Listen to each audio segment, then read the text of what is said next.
So in our last lecture series, we were determining the molar solubility from a KSP, and we're going to continue to do that here. We're just going to up the difficulty a little bit.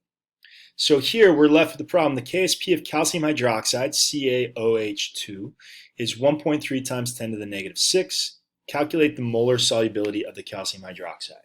So if we are presented with a problem and we're completely lost at what to do, as long as we know it deals with solubility, there are a couple of steps that we always want to take. The first is write the ionic equation, and the second is then write the solubility product expression. So let's do that.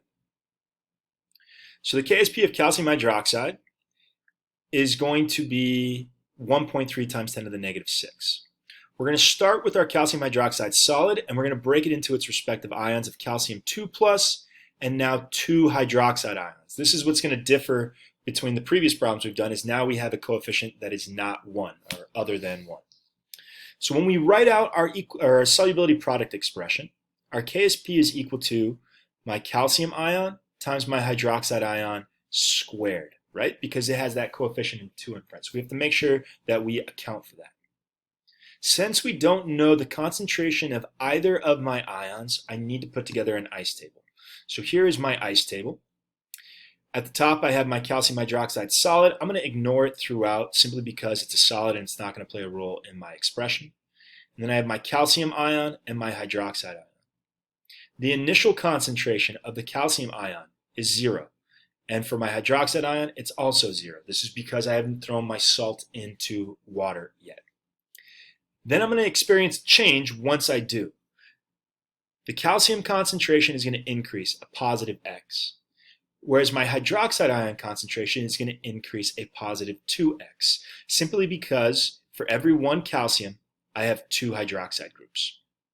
So now at the very end, I find at equilibrium, my concentration of calcium is X, and the concentration of my hydroxide is 2X. So I can take those two values and I can plug them back into my equilibrium expression. So my KSP is equal to X times 2X squared. 2X squared will get me 4X squared, because I have to square my 2 as well as my X. And 4X squared times X gets me 4X cubed. So I find in this particular case, my KSP is equal to 4X cubed. So therefore, my X is equal to the cubed root of my KSP divided by 4. I've been provided my KSP, it's 1.3 times 10 to the negative 6. So I'll take that value, divide it by 4, and then take the cubed root, and I find that my X is equal to 6.9 times 10 to the negative 3 molar. Since that is my X value, and it is in a 1-to-1 ratio with my calcium hydroxide molar solubility is 6.9 times 10 to the negative 3 molar. So it's very, very much the same that we did on the previous set of problems, but now we have a coefficient other than 1. How does it change my expression? So next one, KSP of lead 2 iodide is 1.4 times 10 to the negative 8. Calculate the molar solubility of lead 2 iodide. I would pause it here and solve this on your own, and then play the video from here on out as I solve it. So for your checkpoint, you're doing the same exact thing we did on the previous problem. We're going to set up our ionic equation. My lead 2 iodide is going to break down into lead 2+ and 2 iodide ions. So I have a coefficient other than 1. When I write my solubility product expression, my KSP is equal to lead times iodide squared. That squared comes from that coefficient of 2. Since I don't know the concentration of any ions, I'm going to put together an ice table. Here's my ice table. The initial concentration of my ions is 0 and 0. The change is going to be a positive X for lead, but a positive 2X for iodide, because there are 2 iodides for every 1 lead ion. So at the very end, my equilibrium expression is X and 2X for those respective ions. Once I plug them back into my KSP expression, X times 2X squared, that 2X squared is going to get me 4X squared times X is 4X cubed. So then I know that my KSP is equal to 4X cubed. I then am going to take the cubed root of my KSP divided by 4 to get me my X value, and find that my X value is 1.5 times 10 to the negative 3 molar. Since that is in a 1-to-1 ratio with my lead 2 iodide, I can assume the molar solubility of lead 2 iodide is 1.5 times 10 to the negative 3 molar. So your question might be, we can solve for molar solubility, but what does it mean? What molar solubility means is if I had a liter of solution, I could only dissolve 1.5 times 10 to the negative 3 moles of my lead 2 iodide. If I had more than that, it would precipitate out at the bottom, in this case as a yellow solid.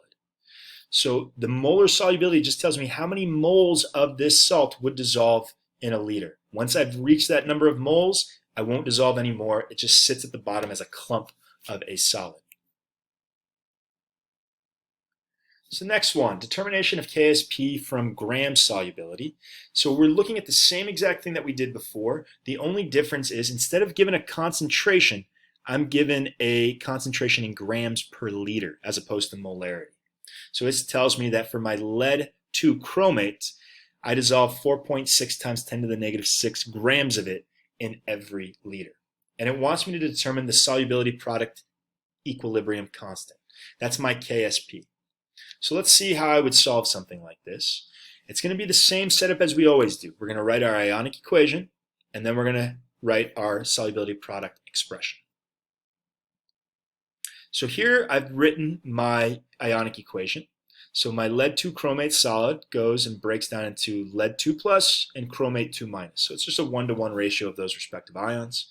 And my KSP is lead 2 plus times chromate 2 minus concentrations. And when they're in those brackets, they want it in moles per liter, but I'm not provided with moles per liter. I'm provided with grams per liter. So I need to make that change. So since I'm provided with grams per liter, what I'm going to do is I'm going to take the grams per liter provided for me. So 4.6 times 10 to the negative 6 divided by 1 liter. And I'm going to divide it by its respective molar mass, because that's going to allow me to go from grams to moles. So right here, this 323.2, that is just a molar mass for lead 2 chromate that I got from my periodic table.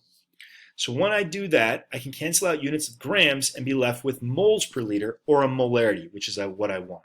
So here I get 1.42 times 10 to the negative 8 molar. So now I know the concentration of my lead 2 chromate. And since I know the molar solubility of my lead 2 chromate, it's in a 1-to-1 ratio with my lead 2 plus and my chromate 2 minus. So that concentration is going to be the concentration of each one of these respective ions. So what I'm going to find is my KSP is equal to 1.4 times 10 to the negative 8, that's in reference to the concentration of my lead 2 plus, times 1.42 times 10 to the negative 8, that's in reference to the concentration of my chromate ion.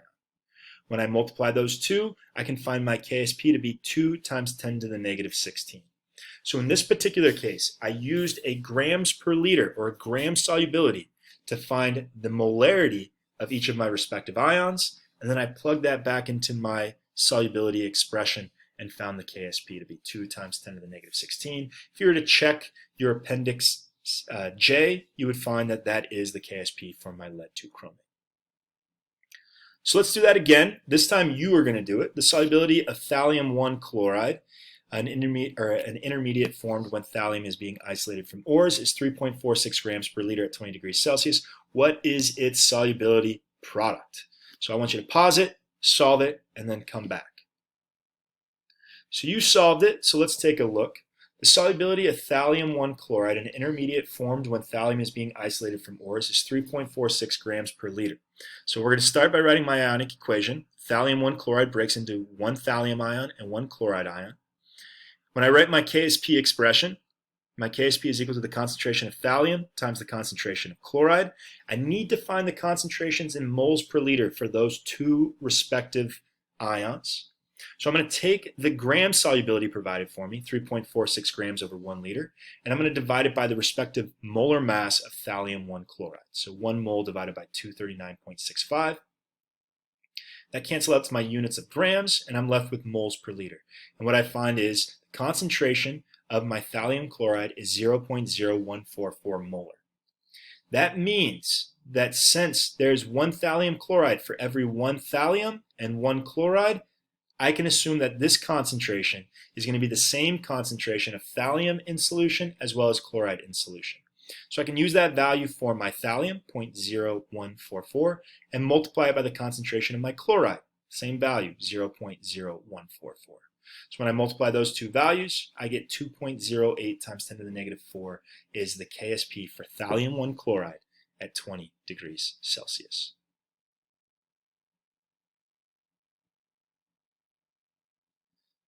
Let's take a look at one other problem, calculating the solubility of mercury chloride. So in this particular case, calomel, which is mercury 1 chloride, is a compound composed of the diatomic ion of mercury 1. So this is Hg2 2+, and the chloride ion Cl-. Although most mercury compounds are now known to be poisonous, 18th century physicians used calomel as a medication. Their patients rarely suffered any mercury poisoning from the treatments because calomel is quite insoluble.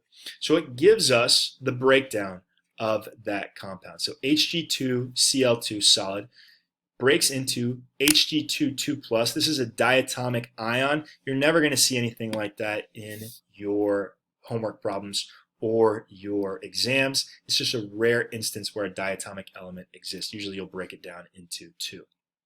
Plus 2 chloride ions. So those guys do break up into 2. The KSP is 1.1 times 10 to the negative 18, and I need to calculate the molar solubility of that calomel. So let's take a look at how I would do this. So here, I'm going to start by writing my KSP expression because I already am provided the ionic equation. The KSP is equal to mercury 2 2+ times the chloride ion squared. That squared comes from the fact that I have 2 chloride ions present in my sample. And it equals 1.1 times 10 to the negative 18. That is its KSP value. Once I know that, I'm going to put together an ice table because I don't know the concentration of either of these ions. So when I put together my ice table, I'm going to ignore my reactants. Here I'm going to have my mercury 2 diatomic ion, and it has an initial concentration of 0. Its change is going to be a positive X because I only have one of those diatomic ions. And so at equilibrium, it's going to be a value of X. For my chloride ion, it has an initial concentration of 0. Its change is a positive 2X because I have 2 chloride ions for every one of those diatomic mercuries, and that gives me a 2X concentration. I can use those values and plug them back into my KSP expression, and I find that my KSP is equal to X times 2X squared. That 2X squared gets me 4X squared times X is 4X cubed. So my KSP is equal to 4X cubed. I just need to rearrange this equation to solve for X. So what I find is my X is equal to the cubed root of my KSP, 1.1 times 10 to the negative 18, divided by 4, and it gives me a value of 6.5 times 10 to the negative 7 molar. Since that X value for my diatomic mercury is in a 1-to-1 relationship with my mercury 1 chloride, in this particular case, this would mean that the molar solubility would be the same exact X value. So for calomel, the molar solubility is 6.5 times 10 to the negative 7 molar, meaning that if I had a liter of solution, 6.5 times 10 to the negative 7 moles of that mercury 1 chloride would dissolve in solution.